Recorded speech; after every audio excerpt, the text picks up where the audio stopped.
Dave Quayle, who's part of the city attorney's office, and Michelle Hoon, and Melanie, what's Melanie's last name? Melanie Hall. And that's our legislative team for the city, so Angela's their director and with me here today. As you know, we had a long 45-day session where the state legislature approved 582 bills, many of them in the 7th week of the session.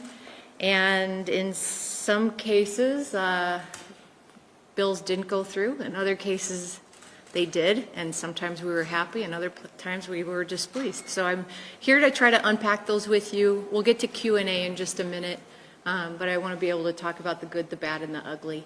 And anything that I can't recall, I think these two can help me cover it.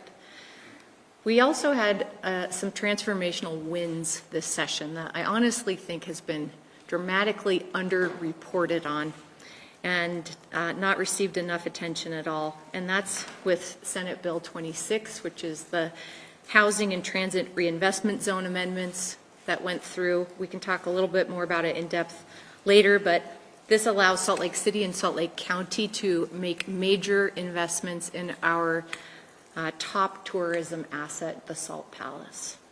And renovating that Salt Palace, of course, complements the Delta Center renovations that we put in place through our funding with the sales tax that was a result of 2024 legislative work. This locks in the Utah Jazz and the Utah Hockey Club, or whatever they will be called after this session, for the next 30 years in downtown Salt Lake City, as they should be. This is a major win for Salt Lake City's downtown economy and economic stability into the future.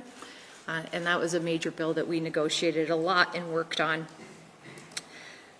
So despite that good news, I can say that I'm deeply concerned about the changes in the legislative session and the tenor of our legislature in this last session. It's not a surprise to anybody. We've long had disagreements politically with the state legislature, long before my administration, and probably even before I was born. That's not a new relationship between Salt Lake City and the state. But this year brought about sort of an altogether different punitive level against Salt Lake City. And there was an audacity to some of the proposals that we saw, some of which didn't pass, others did. Ones that really sought to control our residents' lives and to narrow our city's ability to function as a municipality. And specifically Salt Lake City, no other city in many of these legislative instances, where we have dared to try to make our streets safer for our residents and visitors from speeding cars. We've dared to expect that tax revenue that could be generated from a professional sports team playing in one of our neighborhoods to actually support the municipal services in that neighborhood. And when we've dared to respect that our employees have the right to collectively bargain with us to represent their needs. I really have a hard time seeing how anybody who says they believe in smaller government and local control would ever actually support what happened in the legislature this year. But as I've always said, I will not back away from the table, and we did not back away from the table this session. It was on track to be a lot worse for us than it ended up being.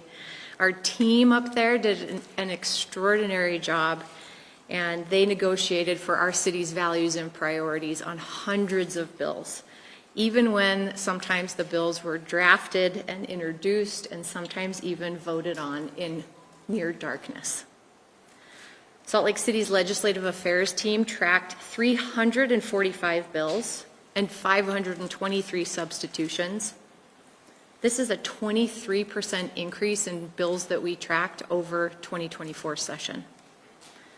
We had 32 high priority bills and 53 substitutions received a high priority designation from Salt Lake City for our team. 28 bills passed that impacted our public safety plan, and 42 bills were introduced that would have impacted the plan. We had 2,600 department comments on our bills, and I bring that up because Angela and her team and my office team in the mayor's office do a great deal of hands-on work, but across the city, from the airport to public utilities, public safety, public services, public lands, are all reviewing this, all of these bills that come out in depth, 2,600 comments from our teams.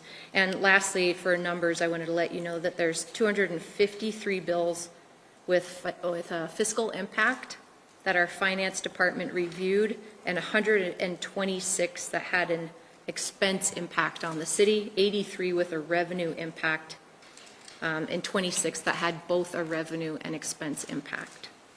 So the numbers are just an indication of the depth and the breadth of this session and our city's deep engagement with every piece that comes out. And without question, we saw an incredible amount of focus on our capital city in this legislative session. These lawmakers have my phone number. They know they can talk to me. They know I will show up. They know I will negotiate in good faith. And I appreciate the lawmakers who took advantage of the opportunity of our open door and our honest response with data, information, and opinions on the city's position on a bill. We did negotiate many bills, which is why we ended in a better place than we started out with the initial proposals of the bills. But I will say it's been disappointing when we have had negotiations and in-depth conversation only to see none of that reflected with substitutions and sometimes what has ultimately been passed on the floor of the House or the Senate.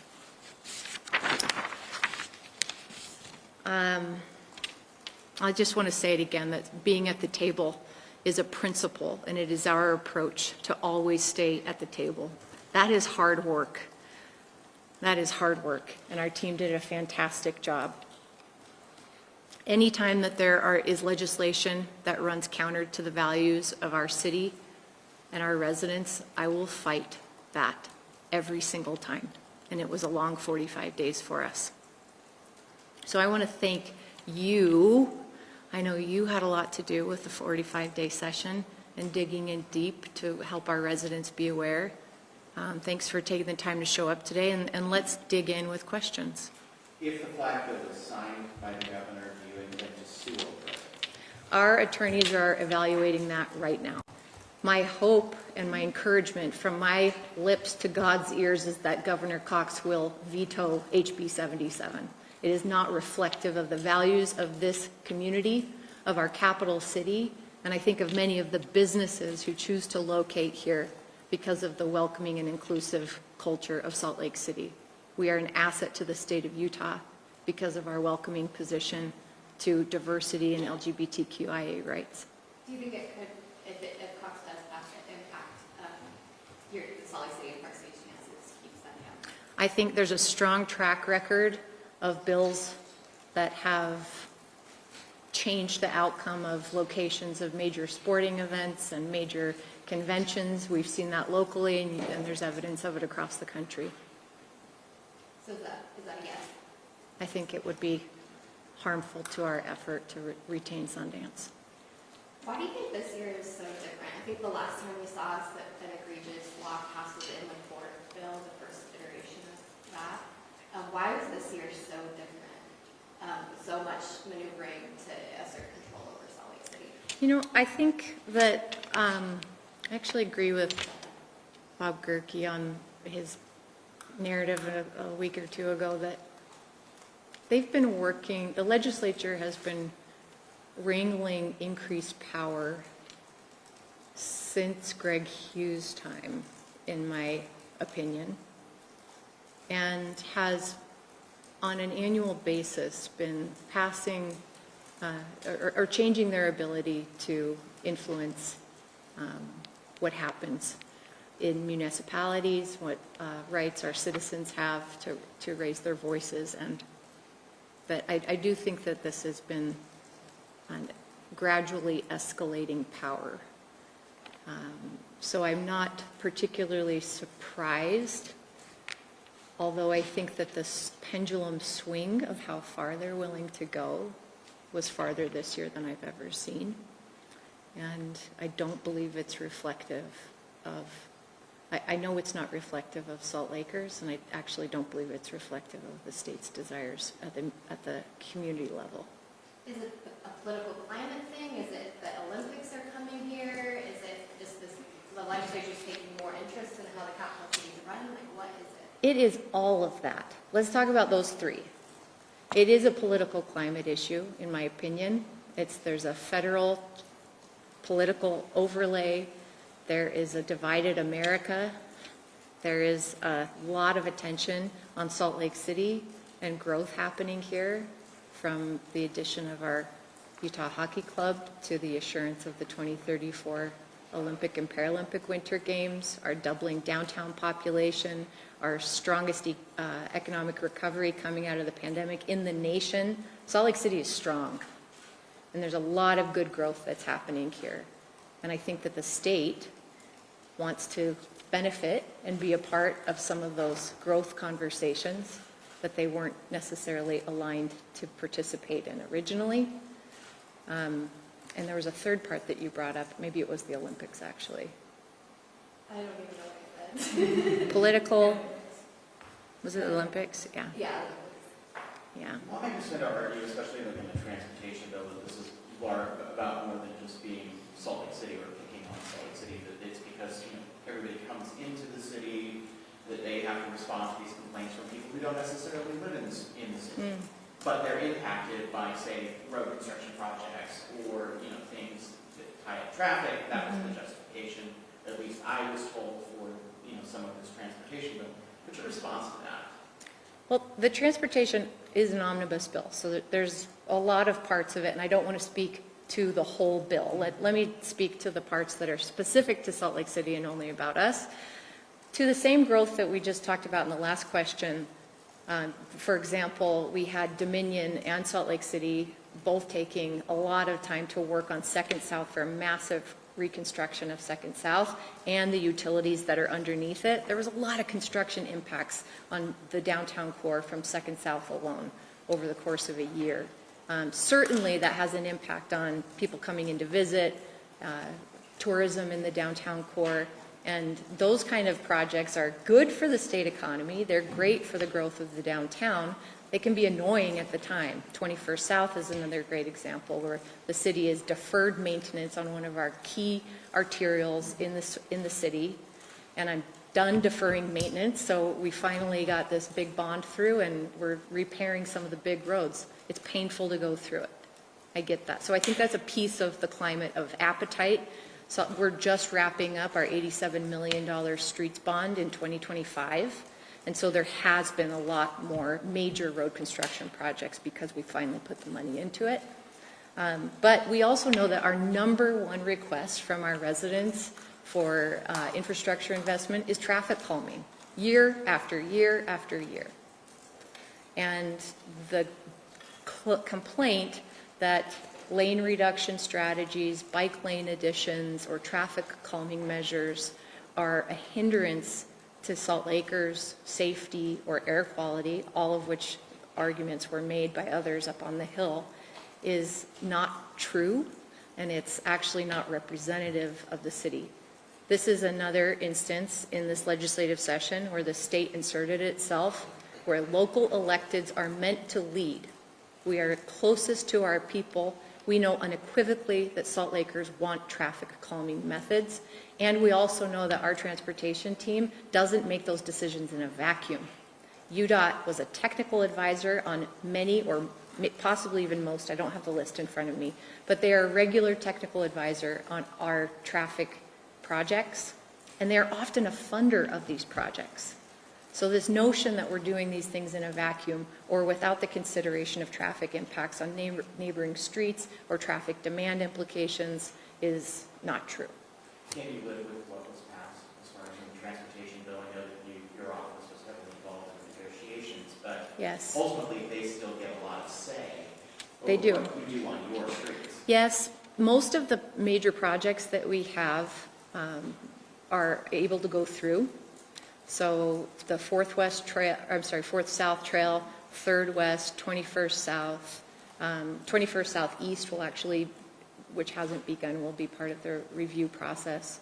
I have a list that I can go through if you want, but we were able to make sure projects that, as you know, if they were already advertised before February 25th, then they are allowed to go forward. If they received funding in, I think it was late June of 2024, but were not yet advertised, UDOT's going to conduct an expedited review. It has to have it done within 60 days, I think. And anyway, any other projects that haven't been advertised, haven't been funded, will be part of our mobility study that we can get done. So does that mean Main Street's closure or the Green Loop, is that likely to happen? So Main Street, you mean the pedestrianization? Yes. There's also a Main Street North Sorry, I just mean section. closing Main Street, for that pedestrian plaza. Yeah, that will be part of the mobility assessment that has to be done. The part of what we actually, I think I appreciate in this bill is that they defined what a highway reduction strategy is. And that definition in a nutshell is if it's a permanent reduction per hour for vehicles traveling on arterials or collectors. So it formally cuts out our livable streets program, which is a neighborhood street traffic calming program. Is not impacted by this bill, and we appreciate that. But yes, so our main temple pedestrianization will have to be reviewed, and the Green Loop will absolutely have to be reviewed. The Green Loop is a bold vision about what the future of livability in Salt Lake City and our resiliency as a Western city in this changing climate could look like and should look like, in my opinion. So our civic campus portion is the piece that's funded for design right now, which is basically the block outside here on 2nd East between 3rd and 4th South, rather 4th and 5th South, sorry. And that will have to be evaluated. So after it's evaluated and they determine the impacts, do we understand if they'll be able to put the kibosh on any of these projects if they don't like them or the impacts? Not because they don't like them.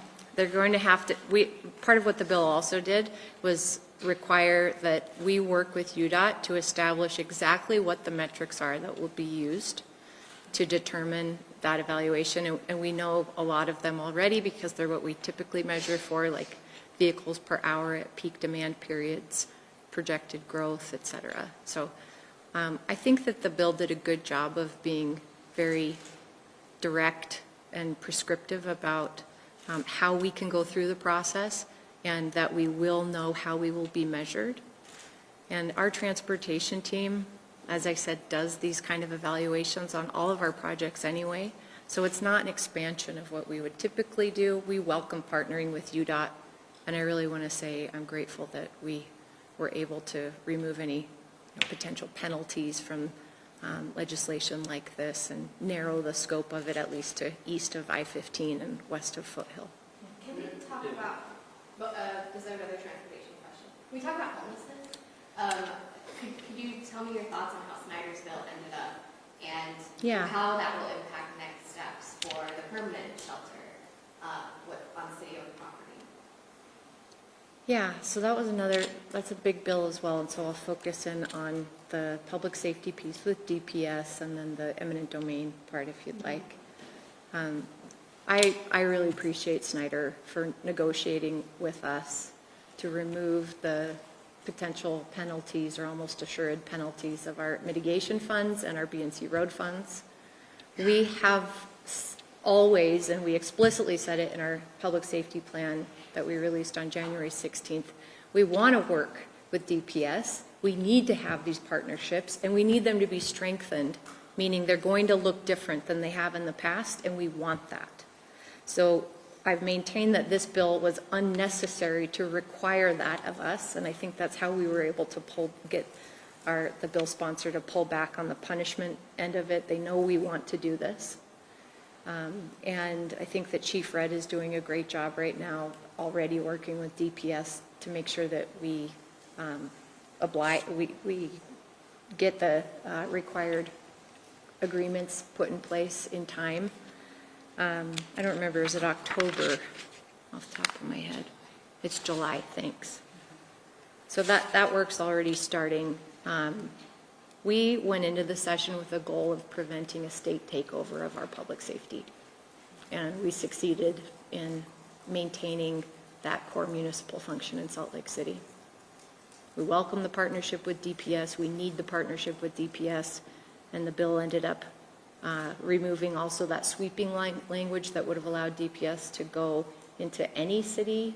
And we worked with the utility of cities and towns and are grateful that our other cities are protected, but here's another place where it's just Salt Lake City. On that public safety piece, when it comes to enforcing like homelessness or anti-camping things in public spaces, what are police looking for? Someone was arrested this morning over at Library Square. They identified some warrants, but how are they identifying people that might be in violation? Is it based on how they're dressed, if they have a sleeping bag, that kind of thing with them? I'm just curious. No, we've had our camping ordinance in place since I think 1962. And that's something you can look up, and it's basically about erecting a structure, and the definitions are in that bill. That hasn't changed. Although we could see some changes in there. There's a lot of discussion across the state about definitions of camping. And the second piece would be the loitering ordinance, which also hasn't changed dramatically. I don't think we've seen a change in it. Have we, Andrew? So do you want to speak to that at all? Well, there's not necessarily a loitering sort of piece here. It's when police are going out and talking to individuals, it's usually under the circumstances and something happening there, right? So if they're going to run some background on an individual, kind of will try as much as possible to get them into something else, another option. The big problem we have is there's not a lot of other options that are available. Our shelters are full essentially. We know that adult detox at DOA is generally pretty well used and full. Housing is struggling to get by. So there's a lot of barriers there to get other options in place. So we're always dealing with that conflict of not trying to criminalize homelessness, but also having to enforce our ordinances. And it's a difficult thing to do. And that brings me to the eminent domain part of Katie's question. Normally, we would never agree to eminent domain, but our highest priority in this conversation is making more emergency shelter available as soon as possible. And this is narrow in the time scope of their authority to exercise that. I believe it's 2027 when it sunsets. And we're supportive of it because we know the legal landscape surrounding the property options that we're looking at. And this is a tool that we support in this bill. Does that answer your question? Yeah, I thought originally you had hoped this facility to be sited somewhere else other than Salt Lake City. When we identify the site of the facility, we can talk about that a little more. Okay? Sorry, can you be clear? Are we talking about the centralized 1,200-bed homelessness campus that the state wants to open? Or a transitional facility until that point. For those 28 bills that affected the public safety plan, what's their impact? Do you think this is going to help Yeah. carry out the public safety plan, or do Yes. you think it takes away from your ability to? Do you mind if there's a lot of it. Well, in a sense, I can give you the bill numbers too, and Angela and Andrew can dive in deeper. There are bills that affect jail capacity and bed availability, deeply affordable housing creation, stabilization of deeply affordable housing. There's so many. The big one that they didn't affect is the stable, dedicated funding source for mental health, homeless services, and affordable housing. And that ongoing revenue is so absolutely critical and really didn't see the light of day in this session. Other than that, we had HB 276, HB 56 that both addressed system constraints around repeat offenders who aren't receiving additional resources and treatment that they need. HB 312, where around people who are booked and quickly released from the Salt Lake County Jail due to overcrowding. That bill touched on that. HB 199 was getting at the severe shortage of mental health, behavioral health, and substance use treatment resources. Salt Lake County hosts nearly all of those regionally available resources, which is a part of the context of concentration in this conversation. And HB 329, severe shortage of affordable housing options statewide and stabilizing cost-burdened renters. And then that shortage of emergency shelter beds was touched in that bill too. A great many others, but does that give you a good sampling? Yeah, and what are your feelings about those bills? Do you think this helps you carry out the policy? Yeah, we've never had such a prescriptive plan in the state of Utah about what is actually needed right now across the spectrum of government and service provision as the public safety plan gives. And that's why when I was asked to say what the plan is and explicitly call out the gaps in the system outside of my municipal control, I was very happy to put that plan together. That was a big team effort over the holidays with my amazing team, and I'm very happy with the outcomes that in the legislative session that reflect this explicit plan. I've always said it's not an a la carte menu, and in order for us to achieve the changes that are desperately needed for those individuals on the street and demanded by the state, we got to do it all. And this is not all of it. The funding is a major gap. But we took a big step forward in the legislative session. I'll also mention that our team, Angela's team, who've been, I think, taking some much needed time off a little bit after the session, are putting together a summary of the public safety plan and the legislative changes. So we'll put that on the website where the public safety plan is, and you'll see that in the next couple weeks. Aside from the funding, is there something else you would have liked to see from the session that you called for in your plan that you didn't get? The funding is the number one thing that comes to my mind. It unlocks so much that we have never unlocked in the state of Utah. Could be an ongoing philanthropic commitment. It could provide the safety for other cities to know that if they become part of the system, whether that's with a homeless resource center or permanent supportive housing location, that they're not stepping into a system perpetually in deficit, that they're stepping into a functional supported system. That doesn't exist here, and it's never existed in the state of Utah. The funding is the key. We know what we need to do, and for the last 2.5 years, the state, the county, and the city have all been on the same page, finally, about what we want to do and we must do. Now we need the money to unlock it. House Bill 360 allocates $1 million to Salt Lake City to promote starter condos, townhomes. Yeah. I just wanted to see what is Salt Lake City's plan to use that money, I guess. What are some of the first steps that you would take with that funding? Gratitude for Steve Waldrop for his work to help make that happen. It was a bit of a surprise to us, honestly. We were not deeply involved in that conversation, but I think it reflects the trust that the state has in our capacity to use those dollars and get them out to mean front doors for people. So we've now surpassed 6,500 affordable housing units that are open. There's 1,500 more in the pipeline from the funding we put out in the last year. And this $10 million will be able to glide right in with our systems with the notice of funding availability that our redevelopment agency does every fall, which is always over requested for the amount of money we have. I think it's going to be, it's going to fit in very nicely, but it'll have to go through my office and then through the city council, either through their role as the RDA board or as the council to approve whatever recommendations we have. So yet to come on what those recommendations will be. Emily? I've got a question. I mean, you mentioned the historical headbutting between Salt Lake City and the state, and I'm wondering how you view the city and state's relationship going forward, because, you know, you said it's important to be at the table, but it seems like they don't necessarily respect Salt Lake City's seat at the table. So what do you think Salt Lake City's strategy should be going forward? First, I think that we have a seat at the table means that there is a respect to bring us into the conversation. Sometimes we've had to insist that we have a seat at the table. Other times we're invited outright. Either way, we show up and we end up at the table.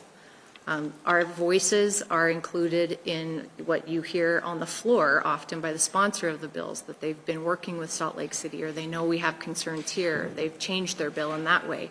So I don't think that there's evidence that we are disrespected outright by the state legislature.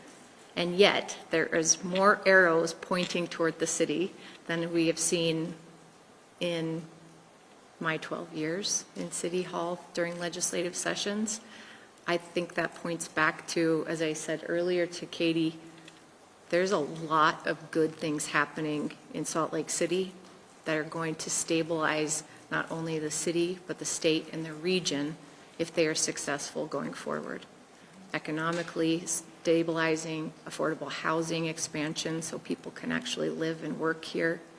The strong airport that we opened a few years ago, the Olympics that are coming, the national brands that are coming in here. We opened another headquarters this week downtown. There's a lot of good happening here, and the state wants a piece of it. The strategy, Yeah. I have built, and I hope you would, I hope you ask the speaker, the president, and the governor what they think of my relationship working with them. But we've built very strong relationships, very honest, and that operate, I believe, based on respect for one another. When that respect is violated, I appreciate that we talk about it. And we've had those kind of conversations since January, the first week of January.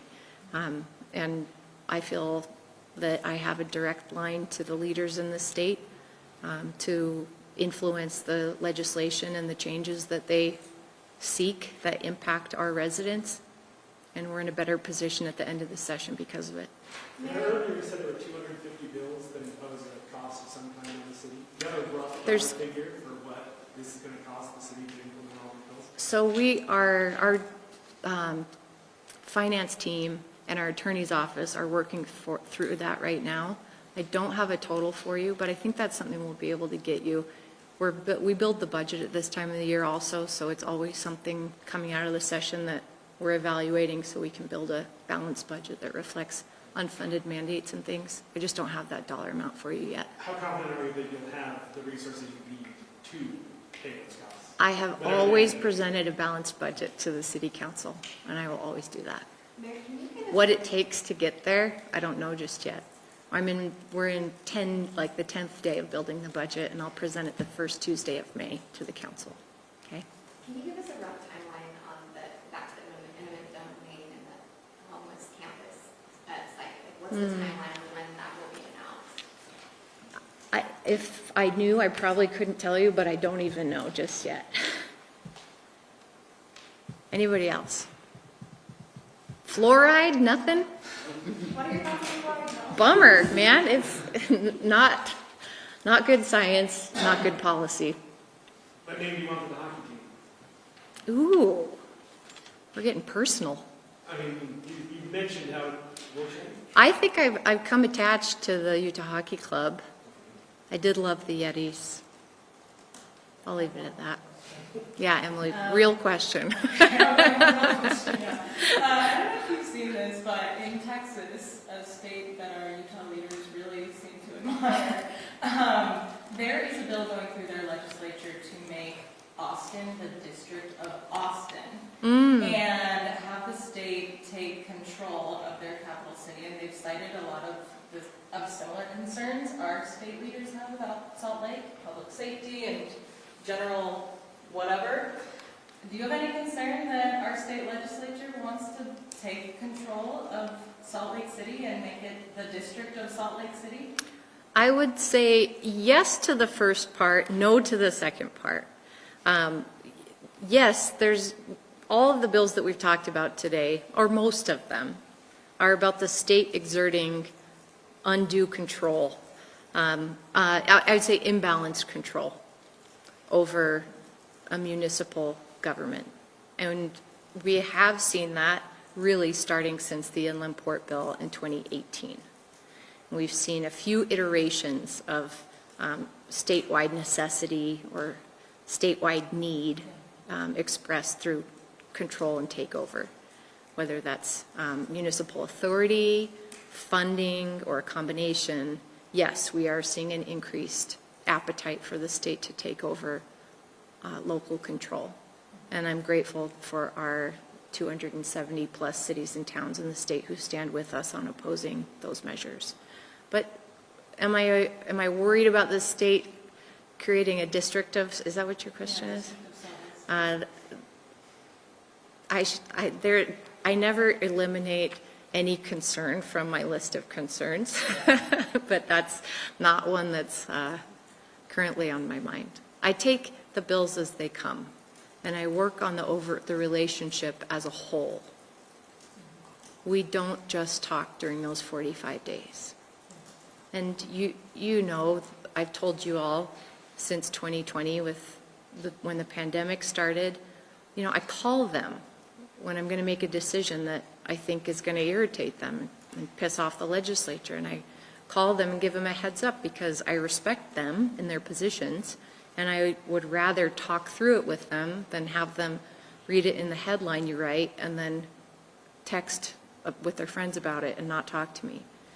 And those are always appreciated conversations. Sometimes they're difficult, and the best ones are long, where we end up talking for 50 minutes about the decision that I'm going to make, and I learned something about an unintended consequence I hadn't thought of, and I think about a better way to get at my goal without necessarily potentially triggering as many impacts and consequences for the city. This is a long time of building relationship between the city and the state, and these 45 days resulted in a better outcome because of that. When you asked about strategy, that's probably a better answer. Thank you all for coming. If you'd like to continue the conversation, join us at the S.J. Quinney School of Law, University of Utah, for the Stegner Symposium. That's where I'm going. Air quality initiatives. It's going to be fun. Yeah. Thanks for coming out. Happy Friday.